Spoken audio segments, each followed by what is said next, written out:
Greetings, petrolheads! Welcome back to Automation, the car company tycoon game. Today I'm gonna be doing another showcase video, and it is the AMW Python. This is an inline 4 hypercar, really. And when I say hypercar, I mean hypercar performance. You can think of this as like a miniature Koenigsegg. It's not necessarily tuned for optimum track performance, although it can do pretty well. But what is most impressive about this thing,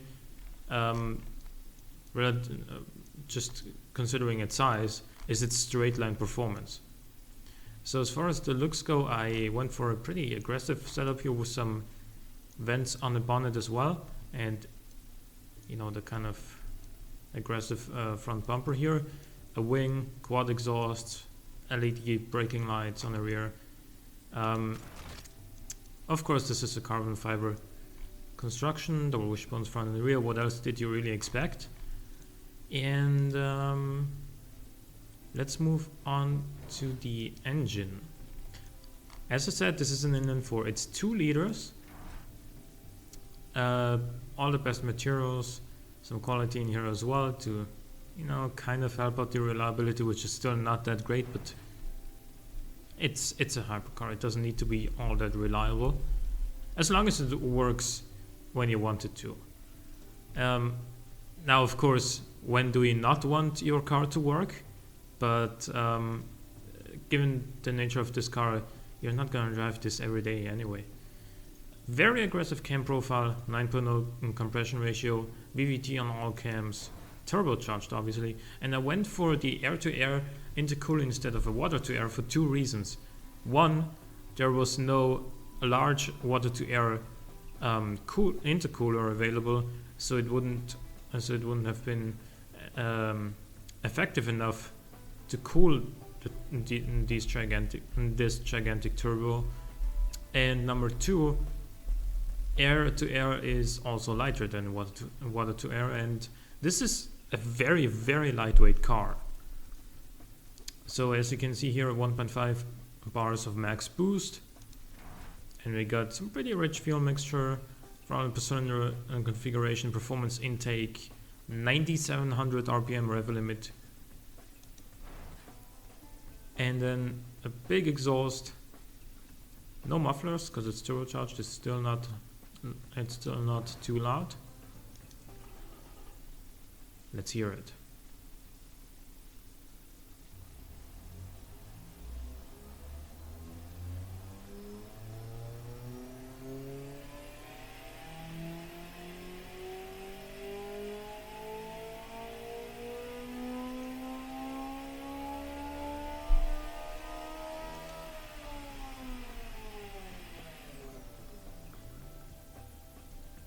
Now, of course, this torque curve is not exactly ideal, but you gotta make some sort of compromise if you're gonna be tuning a 2-liter turbo inline 4 to over 500 horsepower. So, well, yeah. That being said, the throttle response for a turbo engine is actually really good, and that has to do with the throttle per cylinder configuration and also the high RPM limit and pretty advanced ignition timing. So let's take a look at what that does in this car. We have a sequential 7-speed double clutch gearbox, electric LSD, all the quality in the world. This thing is the best gearbox ever. Sports compound road tires, 20-inch rims, 325mm rear tires, 265 front, magnesium rims because it's lightweight and very prestigious, carbon ceramic brakes all around with 6 pistons front, 4 pistons rear, a really small diameter to save weight, because as you can see, we still don't have any brake fade even with the rotor size this low. And we have a fully clad under tray to give us a great top speed while still providing some downforce. I played around with the downforce on the under tray and also with the wing angles a little bit. To make some positive downforce values, but not too much to get in the way of our top speed. Cooling airflow is 411.4, which is just a little bit more than we need. Now, because this car was aimed towards kind of a hypercar market and it had to have a really good top speed, I did go hard on these aerodynamics, and yeah, it seems to be paying off. Sports interior, because again, like, I could have gone for a basic one, which would have been lighter and high performance, sure, but let's actually keep this a little bit on the realistic side. Like, who buys a car this expensive with basic interior? Unless it's like outstandingly fast, which this is a fast car, don't get me wrong, but unless it's like a Lamborghini Sesto Elemento, which this isn't, nobody would buy a car with an absolutely bare bone interior. Entertainment, none. We don't need it. The engine is definitely entertainment enough in this car, I can tell you that much. All driver assists, including launch control. Standard safety, which as you can see is good enough. 59 safety, don't need much more than that. Active sport springs, semi-active dampers, very sporty suspension tuning, but not all that much downforce, so the lap times are good, but not outrageous.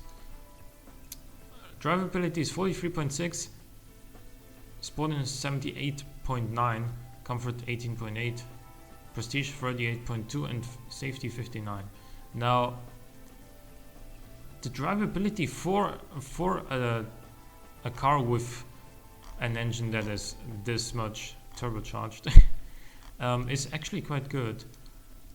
And yeah, this right here, this acceleration is great, 2.8 seconds to 100 kilometers an hour, and a top speed of 340 kilometers an hour.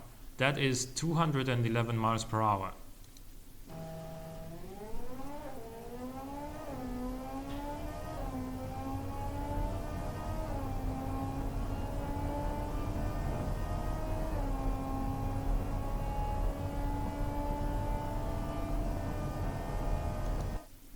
There's 300 kilometers per hour, and it took 17 seconds, which makes this car faster from 0 to 300 kilometers an hour, not only than the standard Bugatti Veyron, also faster than the hybrid hypercar trio, the LaFerrari, the P1, and the 918 Spider. And, well, all that straight line performance coming from a 4-cylinder engine, and the car costing $225,000. Keep in mind that this is not very marketable in the current gameplay, because as you can see, the body is too old to be desirable, and also the prestige is not high enough because it's a 4-cylinder, but still this is kind of a niche supercar, a niche hypercar even, if you will, and it just, for the price you're paying, you're getting a lot of performance. You're getting a great load of performance, actually.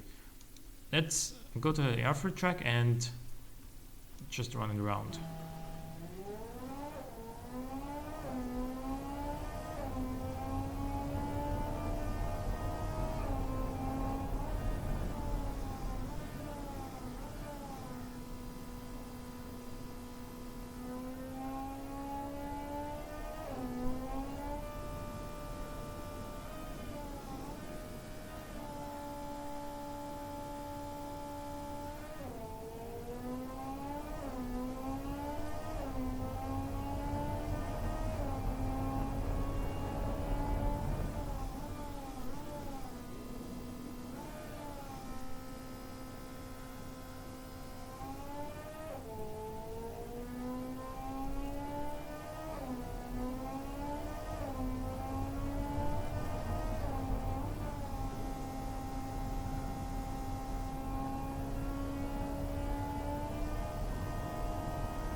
So coming on to the last corner and across the line in 1:15.51. That is actually faster than, say, a McLaren 12C, a Ferrari 458. It's faster than a Lamborghini Aventador. It's faster than a Noble M600. So for the price, it definitely performs adequately, I would say. And the big advantage that this thing has is this right here, the weight. 935.6 kilograms, way less than a ton, but also having 520 horsepower means this thing has a really outstanding power to weight ratio. And also, even though I said it wasn't really tuned for maximum track performance, and it isn't, it still gets pretty good cornering G's, and that is obviously down into the front downforce, because front downforce gives you a lot of grip on the turn in, meaning that this car can turn pretty well into corners, and well, even more so than it already did because of its low weight. And yeah, basically this is the AMW Python. Will sell for $225,000, 211 miles per hour top speed, and all coming from a 4-cylinder engine. Hope you guys enjoyed. Leave a like or a comment if you did. Thank you for watching. I will see you next time.